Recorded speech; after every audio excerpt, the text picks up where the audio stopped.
Hello friends, welcome to our Odia class. तो song मैंने आम +3 6 सेमिस्टर एग्जाम तो गोटे CC13 हो सारा।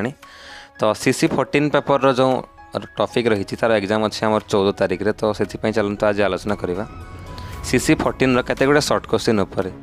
तो 8 पेपर टी क्रिटिकल पेपर। आज ओडिया क्लास रे आम CC14 रो टॉपिक उपर आलोचना करवा। CC14 रो पहला यूनिट हूँ प्रथम यूनिट लिखा जाइए भाषण कला दलगत आलोचना और साक्षात्कार। तो यही टॉपिक रे थिबा केते गुडे शॉर्ट क्वेश्चन देखिबा। प्रथम शॉर्ट क्वेश्चन रही आज आलोचनार विषय रही CC14 प्रथम यूनिट जार नाम हूँ भाषण कला दलगत आलोचना और साक्षात्कार। तो आज प्रथम शॉर्ट क्वेश्चन देखा लिखा जाइए साक्षात्कार क्या कहुए। तो साक्षात्कार क्या बोले आम कहवा क्या साक्षात्कार कहुए। उत्तर हम साक्षात्कार एक जोगाजोग। साक्षात्कार इज ए कम्युनिकेशन। यह माध्यम व्यक्ति विशेष बहु व्यक्ति को साक्षात करे। तो ये जो साक्षात्कार कौन ना साक्षात्कार गोटे जोगाजोग आम कहीपर। साक्षात्कार गोटे जोगाजोग। यही साक्षात्कार मध्यम जोगाजोग मध्यम जड़े व्यक्ति बहु व्यक्ति को साक्षात करें बहुत लोकों सह भेट हो पारे। तापर साक्षात्कार मध्यम बहु प्रश्नर सम्मुखीन हो से प्रश्न गुड़िकर समाधान करा जाए। तो साक्षात्कार क्या कहुए ना साक्षात्कार गोटे जोगाजोग। यही जोगाजोग मध्यम बहु व्यक्ति विशेष जोगाजोग कर बहु प्रश्नर समाधान होता है। तो यही साक्षात्कार पुणे दुई प्रकार केउठे केउठे प्रत्यक्ष साक्षात्कार व्यवहार होता है तो अन्य केउठे परोक्ष साक्षात्कार होता है। तापर आम देखा यह गला साक्षात्कार क्या कहुए। साक्षात्कार हूँ जोगाजोग। तो यार उत्तर मिलगला। तापर 2 नंबर क्वेश्चन आम देखा। 2 नंबर ये अच्छी टेलीफोन के प्रकार साक्षात्कार। तो साक्षात्कार हूँ 2 प्रकार गोटे हूँ परोक्ष साक्षात्कार और अन्यटी प्रत्यक्ष साक्षात्कार डायरेक्ट साक्षात्कार और इनडायरेक्टली साक्षात्कार होती है। तो से टेलीफोन के प्रकार साक्षात्कार निश्चित भाव में आप जानीपारे जे आम टेलीफोन में जनक सह कथा हेले बा जोगाजोग कले बा साक्षात्कार कले से कॉल मध्यम हो बा वीडियो कॉल मध्यम हो आम जिते टेलीफोन सह कौन व्यक्ति सह साक्षात्कार करूँ तो से व्यक्ति जनक अन्य कौन जगार आम ठार बहुत दूर में अनेक किसी दूर स्थान में था। तो से प्रति आम कहीपर जे यह परोक्ष साक्षात्कार है। तेणु कह टेलीफोन हूँ परोक्ष साक्षात्कार किंतु जड़े व्यक्ति आम ऑफिस रे कि स्कूल कॉलेज रे साक्षात्कार कले तो ताहा हूँ प्रत्यक्ष डायरेक्ट साक्षात्कार किंतु टेलीफोन हूँ परोक्ष बा इनडायरेक्ट साक्षात्कार। तापर 3 नंबर प्रश्न आम देखा साक्षात्कार केते भाग रे विभक्त और कौन कौन। तो साक्षात्कार हूँ 2 भाग रे विभक्त यथा परोक्ष साक्षात्कार डायरेक्ट साक्षात्कार तापर इनडायरेक्टली साक्षात्कार अच्छी। तापर आम देखा 4 नंबर प्रश्न रही क्यों क्यों समस्या साक्षात्कार जोगाजोग साधित हुए। तो साक्षात्कार बेले क्यों समस्या गुड़िक देखा दे। चलते केते गुड़े समस्या विषय में देखा शॉर्ट क्वेश्चन जेकोसी गुरुतर जातीय व राष्ट्रीय समस्या राजनीतिक समस्या। तो साक्षात्कार बेले जातीय समस्या देखा दिए राष्ट्रीय समस्या देखा दे कि राजनीतिक समस्या देखा जाए। सामाजिक और सांस्कृतिक समस्या साक्षात्कार बेले जोगाजोग निश्चित भाव में सामाजिक जो आम समाज रे जो असुविधा गुड़िक रही से समस्या साक्षात्कार बेले देखा देते। तापर 5 नंबर प्रश्न देखा साक्षात्कार जोगाजोग रे समाधान पाई कहा को साक्षात्कार करा जाए। तो उत्तर हम साक्षात्कार जोगाजोग रे समाधान पाई विशेष धारणा थिबा व्यक्ति विशेष को साक्षात्कार करा जाए। तो जड़े विशेष धारणा थी जे गोटे अभिज्ञ व्यक्ति साक्षात कर समस्या समाधान पाई। तापर 6 नंबर प्रश्न रही क्या माध्यम साक्षात्कार प्रसारण करा जीवो। क्या माध्यम साक्षात्कार प्रसारण करा जीवो कहुई। उत्तर हम चलती समय छापा न्यूज पेपर मध्यम प्रेस मध्यम साक्षात्कार टी प्रसार करा जीवो तार सबुआडे प्रसार बा तार पब्लिश करा जीवो। तापर वैद्युतिक माध्यम इलेक्ट्रोनिक्स मीडिया जोटा को मेल आम मेल कि मेसेज इत्यादि गुड़िक सब इलेक्ट्रोनिक मीडिया। तो वैद्युतिक माध्यम छापा मध्यम साक्षात्कार प्रसार हो पार। दैनिक संवाद डेली संवाद मासिक संवाद पाक्षिक साप्ताहिक पाक्षिक कहले 15 दिनिया जोड़ा 15 दिन में थे जो संवाद प्रकाश पाए जोड़ा पाक्षिक संवाद साप्ताहिक 7 दिन में थे। तापर मैगजीन विभिन्न प्रकार पत्रिका रही मासिक पत्रिका साप्ताहिक पत्रिका ठीक से भाया। तापर समसामयिक भाव में प्रकाश पाऊा पत्र पत्रिका गुड़िक मध्यम साक्षात्कार प्रसारण पाए। तो साक्षात्कार टी प्रसारण करने न्यूज पेपर संवाद टीवी वैद्युतिक माध्यम जहाँ मेल तापर छापा माध्यम इत्यादि गुड़िकर रे साक्षात गुड़िक संवादन बा साक्षातर प्रसारण हो पारे। एहीपरि दूरदर्शन परि दृश्य श्राव्य मध्य आमे साक्षात्कार को प्रसारण करिपारिबा। तो टीवी रे मध्य साक्षात्कार को प्रसारण करा जाई पारिबो। तो आमे जानिले साक्षात्कार को प्रसारण पई छापा माध्यम, वैद्युतिक माध्यम, संवाद पत्र, पत्र पत्रिका एवं टीवी बा जोड़ा हम इलेक्ट्रोनिक्स मीडिया दूरदर्शन माध्यम रे मध्य साक्षात्कार प्रसारण करा जाई थे। तापर 7 नंबर शॉर्ट क्वेश्चन रही साक्षात्कार करने कौन एवं कहीं व्यवहार करवा। साक्षात्कार करने समय रे कौन व्यवहार करवा एवं कहीं व्यवहार करवा जरूरी। तो जिते बड़े आम कौन व्यक्ति साक्षात करने जाओ तो साथी कौन नहीं निहाती जरूरी अटे। उत्तर हम साक्षात्कार करने समय टेप रेकर्डर व्यवहार करवा निहाती जरूरी अटे, कारण एथिरे विशेषज्ञ साक्षात्कार रेकर्ड हो रही है। तो जेकोसी व्यक्ति आम साक्षात्कार करने गले टेप रेकर्डर नहीं था, कारण से जहाँ भी बैट देते ओपिनियन मतामत देते ताहा सब टेप रेकर्डर माध्यम सुरक्षित भाव में प्रमाण हिसाब से रेकर्ड हो रही जाए। तापर 8 नंबर प्रश्न रही साक्षात्कार उपाय गुड़िक कौन कौन। टेप रेकर्डर गला तापर साक्षात्कार करिवार उपाय गुड़िक कौन कौन। यार उत्तर हम आचरणगत वैशिष्ट्य, नियंत्रित भाव प्रवणता, समयानुवर्तिता, श्रृंखलित भावभंगी, सत्य प्रिय भावना, नेतृत्व और आत्मप्रत्यय भावना, सकारात्मक भाव, निर्भय भाव, व्यक्तिर संक्षिप्तता को साक्षात्कार उपाय बोली ग्रहण करा जाए। तो एगुड़ी साक्षात्कार उपाय जो गुड़ी है भाव प्रवणता, नियंत्रित इमोशन को आम कंट्रोल करवा। साक्षात्कार समय इमोशन को कंट्रोल करा जेकोसी आम परिस्थिति भी साक्षात्कार गले तो आम निजर इमोशन को आम कंट्रोल करवा। आम कर्तव्य प्रति आमको ध्यान देवा पड़ो। तापर आचरणगत वैशिष्ट्य रही समयानुवर्तित हाँपा पड़ो, पंक्चुआलिटी निहाती जरूरी साक्षात्कार। तापर श्रृंखलित भावभंगी, डिसिप्लिन मेंटेनेंस करवा साक्षात्कार निहाती जरूरी अटे। तापर सत्य प्रिय भावना रखा, नेतृत्व नेवा एवं आत्मप्रिय भावना, विक्रेता तुल्य मनोभाव, सकारात्मक भाव पॉजिटिव सब होगा जरूरी, निर्भय भाव रहा आवश्यक अटे। तो एगुड़िक साक्षात्कार उपाय गुड़िक एक गुण गुड़िक। तापर 9 नंबर ये प्रश्न रही साक्षात्कार आधार गुड़िक कौन कौन। उत्तर हम साक्षात्कार आधार गुड़िक अनेक प्रकार विभक्त हो, यथा शरीर स्वाभाविक संगठन संपर्क आधार रहिबो।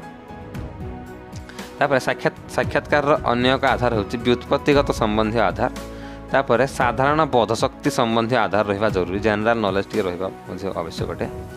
प्रवृत्ति और पारदर्शिता संबंधी आधार रहिबो, रुचि संबंधी आधार मध्य रहिबा जरूरी, तापर स्वाभाविक संबंधी आधार रहिबो, तापर परिस्थिति संबंधी आधार मध्य रहिबा जरूरी। तापर आम देखा 10 नंबर क्वेश्चन कौन कही साक्षात्कार केत भाग रे विभक्त और कौन कौन। तो साक्षात्कार 10 भाग रे विभक्त होइछि। आम जानिथिले पूर्व साक्षात्कार 2 भाग में विभक्त, सेटा हला परोक्ष और प्रत्यक्ष। तापर साक्षात्कार गुण गुड़िक दृष्टि 10 भाग में विभक्त, यथा सारसत्व, विशेष, विवृत्तिमूलक, सौजन्यमूलक, जरूरी, विशेषज्ञ, सृजनात्मक, आनुमानिक और धर्म और संरचना धर्मी इत्यादि। तापर 11 नंबर आम देखा साक्षात्कार निम्न हाँ 11 नंबर प्रश्न रही देखो साक्षात्कार निमंते केते प्रकार पद्धति रही और सेगुड़िक कौन कौन। तो साक्षात्कार केते प्रकार पद्धति रही कौन कौन बोली कही देखो साक्षात्कार प्रश्न निमंते 4 प्रकार पद्धति रही सेगुड़िक है प्रधान बा मुख्य प्रश्न। जिते आम कौन व्यक्ति को साक्षात्कार कर जाऊँ सी जेकोसी सेलिब्रिटी जहाँ कि भी होता जड़े विशिष्ट व्यक्ति को, तो से समय आम 4 प्रकार प्रश्न को पचारे पार 4टा कैटेगोरी से कैटेगोरी गुड़िक हो देखो 1 नंबर प्रधान बा मुख्य प्रश्न पचारिबा, तापर 2 नंबर आम उन्मुक्त बा विस्तारित प्रश्न गुड़िक पचारिबा, तापर अवधारणागत प्रश्न एवं अंतिम प्रासंगिक बा निर्दिष्ट ज्ञानबोधक प्रश्न आम पचारि पारिबा। तापर देखिबा आम 12 नंबर प्रश्न रही विवृत्तिमूलक साक्षात्कार कौन। तो ये जो विवृत्तिमूलक डेस्क्रिप्टिव साक्षात्कार कौन आम कहवा देखो विभिन्न वृत्ति अवलंबन करने पूर्वर अनेक क्षेत्र में साक्षात्कार जाग पड़े। तो आम जेकोसी चाकरी बा इंटरव्यू गले चाकरी इंटरव्यू कि प्राइवेट जॉब इंटरव्यू गले सेठी आमको गोटे साक्षात्कार गोटे मीटिंग बा इंटरव्यू देवाक पड़ता है। यही धरणर साक्षात्कार होची विवृत्तिमूलक साक्षात्कार। तो आम एठर जानिले साक्षात्कार कौन। हाँ विवृत्तिमूलक साक्षात्कार कौन जहाँ आम 12 नंबर क्वेश्चन थिला। विवृत्तिमूलक साक्षात्कार कौन आम जिते बड़े कौन कंपानी बा कौन प्राइवेट संस्था कि गवर्नमेंट जॉब पर अप्लाई करती से आमको गोटे इंटरव्यू देवाक पड़े तो गोटे साक्षात्कार गोटे मीटिंग रे आम जोगदा पड़े तो से जो साक्षात्कार आम इंटरव्यू देले ताको विवृत्तिमूलक साक्षात्कार कहुए तो यही प्रकार धारणा साक्षात्कार गुड़िक हूँ विवृत्तिमूलक से आपण मानक आपणकर विषय अबाउट संक्षिप्त पूरा डेस्क्रिप्टिव भाव में वर्णना करा पड़े तापर आम देखा 13 नंबर क्वेश्चन कौन रही 13 नंबर प्रश्न हूँ जरूरी साक्षात्कार कौन तो जरूरी साक्षात्कार इमरजेंसी साक्षात्कार कौन ता उत्तर हे बेले बेले केतेक जरूरी समस्या देखा देता है यही समय केते जन विशेषज्ञों परामर्श निहाती आवश्यक बन्या बात्या भली प्राकृतिक विपर्यय सड़क दुर्घटना डंगा बड़ी प्रभृति मानवकृत समस्या आसिले यह जरूरीकालीन साक्षात्कार आवश्यकता पड़े जहाँ जरूरीकालीन साक्षात्कार तो आम जिते इमरजेंसी इवेंट बा मोमेंट समय जहाँ बन्या बात्या भूमिकंप प्राकृतिक विपर्यय इत्यादि समय गुड़िक आमको केतेक विज्ञ बा जनाशुना व्यक्ति विशेषज्ञ साक्षात्कार नाक पड़े तो से जो अकस्मात आम साक्षात्कार करने को आम इमरजेंसी बा जरूरीकालीन साक्षात्कार बोली कहुए तो तापर 14 नंबर क्वेश्चन आम देखा रही भाषण गोटे कौन उत्तर हम भाषण गोटे कला the speech is a art तो भाषण गोटे कला स्पीच इज ए आर्ट बोले आम आलोचना करें भाषण हूँ गोटे कला जहाँ भाषण कला बोले कहुए तापर 15 नंबर प्रश्नटी ये रही भाषण में किए वक्ता और किए श्रोता तो भाषण में जी भाषण दियंती से होचंती वक्ता एवं जो लोक मैंने शुणु था भाषण को से माने होचंती श्रोता तापर 16 नंबर प्रश्न आम देखा भाषण आविधानिक अर्थटी कौन भाषण आविधानिक अर्थटी हूँ तो ये 14 नंबर हाँ 16 नंबर प्रश्न आम देखले भाषण आविधानिक अर्थ कौन तो भाषण डिक्शनरी वार्डटी कौन तो भाषण आविधानिक अर्थ कौन भाषण आविधानिक अर्थ हूँ भाषण हूँ भाषयुक्त अन समान भाषण तो भाषण जो डिक्शनरी वार्ड तार गठनटी हूँ भाषयुक्त अन समान भाषण भाषण को इंग्राजी रे स्पीच बोली कहुए SPECH स्पीच कहले भाषण व वक्तृता तापर आम 17 नंबर प्रश्न देखा ये उत्तम भाषण बोली क्या कहुए तो उत्तर हे भाषण साधारणतः अभ्यास और मानसिक प्रस्तुतिर कला मात्र सूचना यह भाषण कला को व्यवस्थित मार्जित संस्कारित कथन कला कहले ठीक है यह ही उत्तम भाषण यही उत्तम भाषण को सुभाषण कहुई तापर 18 नंबर प्रश्न देखा पूर्णचंद्र ओडिया भाषाकोशर प्रणेता किए उत्तर है पूर्णचंद्र ओडिया भाषाकोशर प्रणेता होती गोपाल चंद्र प्रहराज तापर 19 नंबर प्रश्न रही सुभाषण इंग्राजी शब्द गुड़िक कौन यहाँ गोटे इंपोर्टेंट क्वेश्चन सुभाषण को इंग्राजी रे कौन कहुए तो जोड़ा कि गुड स्पीच बा सुभाषण ताको इंग्राजी रे आमे यूफेमिजिम बोली कही था स्पेलिंग होची देखंतु UPHEMISM यूफेमिजिम बोली सुभाषण को इंग्राजी रे कहा जाइथे तापर 20 नंबर प्रश्न ठी आसबो केउ जुगर इतिहास रे चाणक्य जने अर्थनीति विशारद थिले उत्तर हेबो मौर्य जुगर चाणक्य जने अर्थनीतिज्ञ विशारद थिले हम आमे समस्त जानिछन्ती इतिहास रे तापर 21 नंबर प्रश्न रही केउ ग्रंथटे भाषण कलार एक नमूना कहले ठीक हे उत्तर हेबो कथा साहित्य सागर पुस्तकटी भाषण कलार एक नमूना तापर 22 नंबर प्रश्नटी रही भाषण प्रतिशब्द गुड़िक कौन कौन तो भाषण प्रतिशब्द गुड़िक होछि व्याख्यान प्रवचन वक्तृता कथन इत्यादि तो भाषण को आम व्याख्यान बोली कहि परिबा प्रवचन बोली कहि परिबा वक्तृता बोली कहि परिबा एवं कथनी बोली मध्य आम कहि परिबा एवं इंग्राजी स्पीच बोली मध्य आम कहि परिबा एवं भाषण सुभाषण इंग्राजी शब्द होछि इफ्यूमेजिम EPHEMISM तापर 23 नंबर शॉर्ट क्वेश्चन देखिबा वक्ता केउ प्रतिशब्द व्यवहार करा जाए तो वक्ता भाषण तो व्याख्यान प्रवचन वक्तृता कथनी चार्टा ये अनेक प्रतिशब्द गुड़िक रही वक्ता कौन कौन प्रतिशब्द गुड़िक रही देखा तो वक्ता को बाग्मी बोली कहुए प्रवक्ता बोली कहुए प्रवचक बोली कहुए भाष्यकार बोली कहुए तो भाष्यकार प्रवचक बाग्मी एवं प्रवक्ता हूँ वक्ता प्रतिशब्द तापर ओडिशार केउ केउ अनुष्ठान भाषण प्रसिद्धि अर्जन करथिले 24 नंबर प्रश्न यहाँ ओडिशार केउ केउ अनुष्ठान गुड़िक भाषण प्रतिष्ठा लाभ करथिले तो ओडिशार उत्कल सम्मिलन होछि गोटे भाषण कलार भाषण एक अनुष्ठान एवं उत्कल हितैषिणी सभा होची भाषण पाई प्रसिद्धि अर्जन करता गोटे अनुष्ठान। तापर 25 नंबर शॉर्ट क्वेश्चन रही केउं स्थान भाषण शुणा और देवा निमंत बेस मुक्त और प्रशस्त स्थान। तो केउं स्थानटी भाषण देवा और शुणापी बेस प्रशस्त गोटे स्थान। गोटे स्थायी सभागृह होची भाषण शुणा और देवा निमंत बेस मुक्ति और प्रशस्त स्थान। 26 नंबर प्रश्न रही भाषणर विभिन्न दिग गुड़िक कौन कौन। तो भाषणर विभिन्न दिग आम देखा ये भाषणर विभिन्न दिग गुड़िक हूँ कथा कहबार दक्षता यहाँ स्पीकिंग स्किल। तापर बहु शास्त्रदर्शी भाषण टे देवाई हेल्ले बहु शास्त्रर अध्ययन करा पड़ो कारण बहुत गुड़े नॉलेज जरूरी। तापर उपयुक्त ज्ञान रहा जरूरी भाषण देवाई आपण मानक दक्षता दरकार कहबार दक्षता स्पीकिंग स्किल। तापर बहु शास्त्रदर्शी बहु पांडित्य जरूरी। तापर उपयुक्त ज्ञान आवश्यक अच्छी प्रासंगिक उपस्थापना आवश्यक रही। तापर सादर संबोधन मुख्य जिनस आप जिते भल कहले संबोधन कर जानी ना तो किसी मूल्य नहीं। तापर समयानुवर्तिता निहाती जरूरी पंक्चुअलिटी खाली कहवा समय आम कही जाऊा किंतु निजर समय बोली किसी न देखले ताहा हम नहीं समयानुवर्तिता रहा जरूरी। तापर वचन भंगी रहा आवश्यक। तापर विश्लेषणात्मक दक्षता। तापर स्पष्ट उच्चारण भूल टूल कर उच्चारण कले यह सुभाषण हो पार नहीं।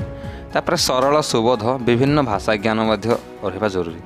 मुख और देहर भंगी निजर बॉडी लैंग्वेज और एटीट्यूड जोड़ा बॉडी लैंग्वेज कहा जाए मुख और देहर भंगी जोड़ा हास्य रसपूर्ण वक्तव्य एवं क्रमानुसारी वक्तव्य और शुद्ध उपस्थापना रहा जरूरी। तो सांग मैंने गोटे भल वक्ता होगापी भाषण विभिन्न दिग गुड़िक आम जानिले। तो भाषण विभिन्न दिग गुड़िक है कहबार दक्षता थिबा जरूरी। गोटे भाषणकार गोटे कथाकार बा जड़े बाग्मी पाखरे प्रवचक पाखरे यही गुण गुड़िक रहा जरूरी। प्रथम है कथा कहबार दक्षता। तापर बहु शास्त्रदर्शी उपयुक्त ज्ञान जरूरी प्रासंगिक उपस्थापना सादर संबोधन समयानुवर्तिता वचन भंगी विश्लेषणात्मक दक्षता स्पष्ट उच्चारण सरल सुबोध विभिन्न भाषा ज्ञान मुख और देहर भंगी हास्य रसपूर्ण इत्यादि सब गुण जड़े सुवक्ता हाँपाई यह जरूरी अटे। तापर 27 नंबर प्रश्न आम देखा लिखा जाइए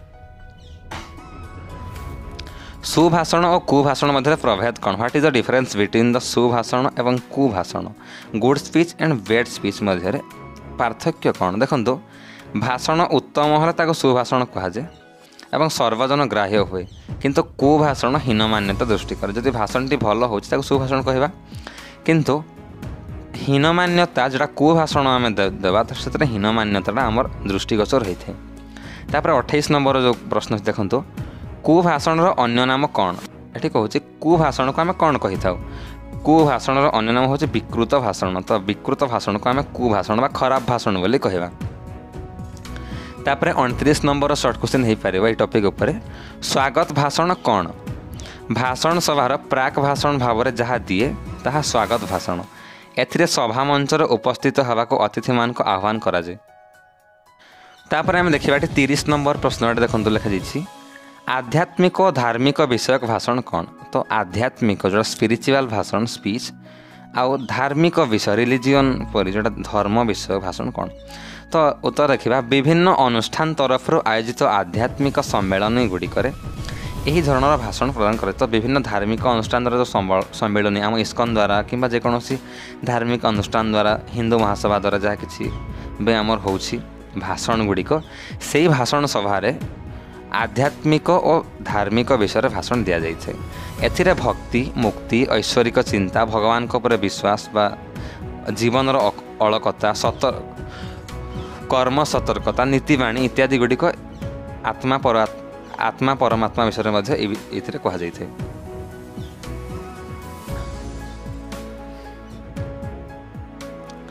तो यह थिला आध्यात्मिक और धार्मिक भाषण विषय। तापर आम 31 नंबर प्रश्न देखीदेवा दलगत आलोचना कहले कौन बोझ। तो या आम ग्रुप डिस्कसन कहीपर दलगत आलोचना कौन। देखो उत्तर यार व्यक्ति और व्यक्ति मध्य होउथिबा आलोचना केवल व्यक्तिगत स्तर में सीमित रही है। तो गोटे व्यक्ति अन्य गोटे व्यक्ति से आलोचना कले दीज आलोचना तो व्यक्तिगत पर्सनाल आलोचना है। किंतु सामाजिक राजनीतिक सांस्कृतिक कि विज्ञान भित्तिक कि बिजनेस मीटिंग व्यावसायिक कि अर्थनैतिक कि कलात्मक प्रभृति क्षेत्र गुड़ी को विकसित करने व्यक्तिगत नुहे बरम दलगत आलोचना यथेष्ट गुरुत्व रही। तो टीम वर्क बा दलगत आलोचना बा आम कहीपर ग्रुप डिस्कसन कहीपर। तो ये ग्रुप डिस्कसन दलगत आलोचनार गुरुत्वपूर्ण भूमिका रही विज्ञान क्षेत्र में संस्कृति क्षेत्र में अर्थनैतिक क्षेत्र में व्यवसाय उन्नति आने।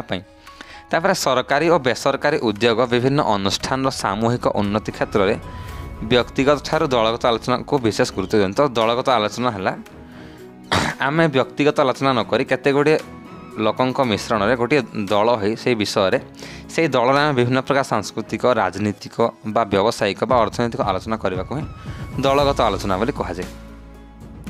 तापर आम देखा 32 नंबर प्रश्न देखो कौन रही दलगत आलोचना क्यों समस्या को समाधान कर दिए। तो दलगत आलोचना जो आम हो सब दलगत आलोचना होता द्वारा क्यों समस्याटी समाधान होता है। उत्तर है दलगत आलोचना द्वारा विभिन्न व्यक्तिंकर बौद्धिक विचार विमर्श एकत्र होगा फल अनेक गुरुत्वपूर्ण समस्यार समाधान पर नूतन दिग उन्मोचित हुए। तो व्यक्तिगत ये दलगत आलोचन विभिन्न गुरुत्वपूर्ण समस्यार समाधान होता है।